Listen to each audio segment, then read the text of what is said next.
ಗಣೇಶ ಏನಪ್ಪನೇ ಗುರು ಬ್ರಹ್ಮ ಗುರು ವಿಷ್ಣು ಗುರುದೇವೋ ಮಹೇಶ್ವರ ಗುರು ಸಾಕ್ಷಾತ್ ಪರಬ್ರಹ್ಮಂ ತಸ್ಮೈ ಶ್ರೀ ಗುರುವೇ ನಮಃ.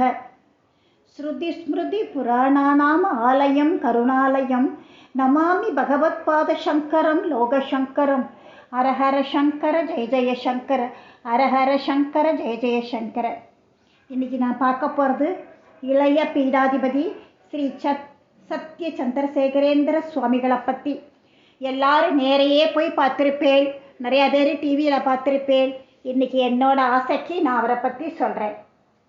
நம்ம நாட்டுக்கு ஈடு இணையில்லாத காமகோடி பீடத்தின் பீடாதிபதியாக ஒளி வீசறதுக்கு ஸ்ரீ சத்ய சந்திரசேகரேந்திர சுவாமிகள் வந்திருக்கார். அவரோட பெற்றோர்களும் முன்னோர்களும் மகா பாக்கியசாலிகள். முதல்ல அவளுக்கு அடியேனுடைய அநேக கோடி சாஷ்டாங்க நமஸ்காரம். அலவேலு தன்வந்திரி சர்மா எத்தனை ஜென்மாவில் செஞ்ச புண்ணியம், இப்படி ஒரு குழந்தை கிடைக்க என்னதான் செஞ்சாலோ தெரியாது.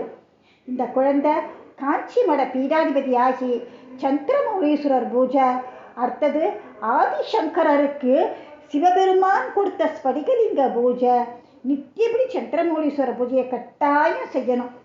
இந்த 20ஆம் நூற்றாண்டில் காஞ்சி மடம் பிரபல்யம் அடைய யார் காரணம்? மகா பெரிவா தான் காரணம். அவருக்கு அப்புறமா ஸ்ரீ ஜெயேந்திர சரஸ்வதி சுவாமிகள், அப்புறமா ஸ்ரீ சந்திர விஜயேந்திர சுவாமிகள், இப்போ 71வது பீடாதிபதியாக காஞ்சி மடத்தை அலங்காரம் பண்ண ஸ்ரீ சத்ய சந்திரசேகரேந்திர சரஸ்வதி சுவாமிகள் வந்திருக்கார். பொறுப்பையும் ஏற்றுருக்கார். இவரோட பூர்வாசிரம பேர் என்ன? ஸ்ரீ கணேஷ சர்மா திராவிடு.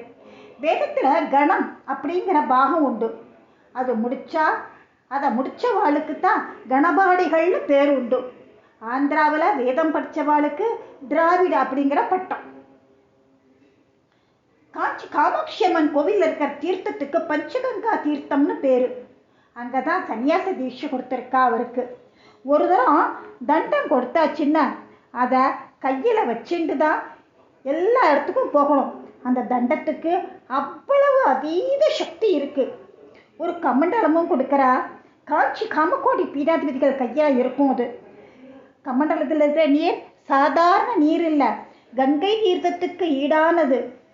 தண்டந்தனை சுமந்து கமண்டலம் ஏந்திடுவார், ஆதிசங்கர் கிணையாக அனுகிரகம் புரிந்திடுவார், ஆதிசங்கர் கிணையாக அனுகிரகம் புரிந்திடுவார்.